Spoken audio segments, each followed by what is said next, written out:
Hi everybody, my name is Fern DeFay, also known as the Irreverend Fern DeFay, in circles I'm being jesting and sassy with. Welcome today to the intro for my Tree Mysteries series within my Deeper Mysteries studies of magic and folk crafting and the occult.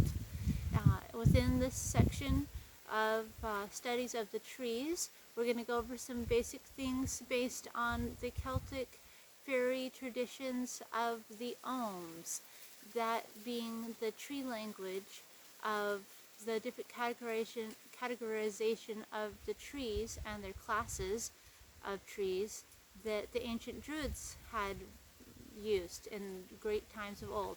And later it was an oral tradition passed on to written tradition through the monks in the Middle Ages who came into the Celtic Isles and brought with the monastic lifestyle written word. And then we get a lot of our early first written sources from medieval times, and that in between 10 and 14th century was the high ages of a lot of the monastic illuminated manuscripts, and in that time was also the transition between Celtic pagan ways and Druid lore and wisdom and solar and lunar mother, father, God, nature worship religion, and then it transitioned into Christianity.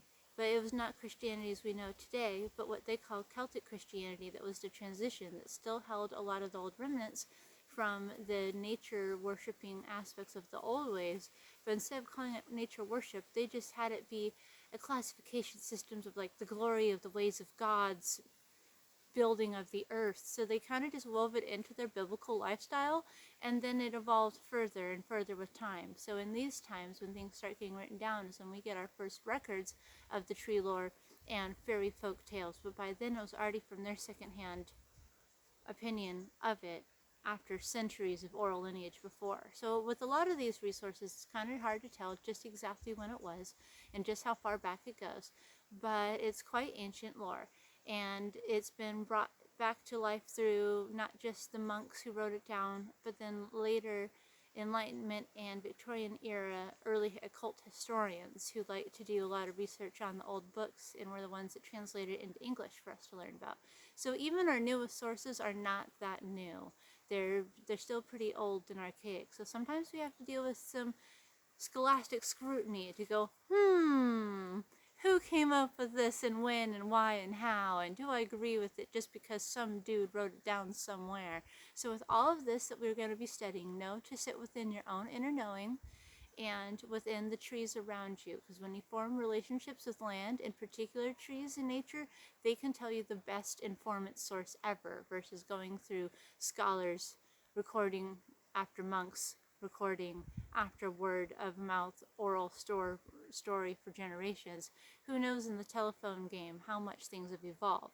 So with that, sometimes we have more than one opinion on things within the tradition, but I'll get to that more later. So with this, I'm going to overview several different traditional ways that modern neo-pagans draw upon the old sources to interpret this system of tree classification in the Irish lore, particularly known as the Oghams. And that sounds like Ohm, but it's spelled differently, O-G-H-A-M, or some people say Ogham, but it's really more like Ohm. But it depends on what province you're from, whether you're American and struggling with ancient Gaelic, or whether you're actually an Irish person and still know a little bit.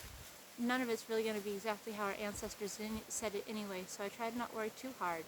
But do know that Gaelic is not as phonetically easy as English, but we'll not go into it too much there. But know that it is Ohm, comes after the dude named Ogma. He was an old Celtic fairy lore hero of the race of the fairy gods, and one of those characters, it's hard to tell if they're a god or hard to tell if they're fairy lore or some epic human that was just so epic it was as if they were superhuman, and then over time they got deified. A lot of these things are confusing with time, but what they do consistently go with usually is the names and some subtle variation of spellings and pronunciations. But I go for the system of whatever is the most consistent answer, because sometimes they vary a lot. But we'll go into that more as we get deeper with the studies. But it's about Oghams that come from Ogma, who was the man who invented the language of the trees and first invented the Ohm system. So that's the first and foremost lesson of what is this word Ohm, and where does it come from, and what does it mean. And it refers to a shape that is like a magical script, kind of like a glyph or a sigil or a rune, but its own system. And it's not just a symbolic shape of it, it's a counting system.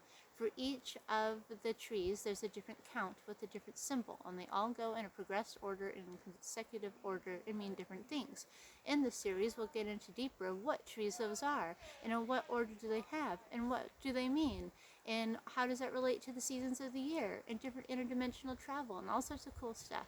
But with that, we'll have several series after this to go into deeper mysteries on each of those episodes. So stay tuned in the future for the upcoming series on the tree mysteries and the Ohms.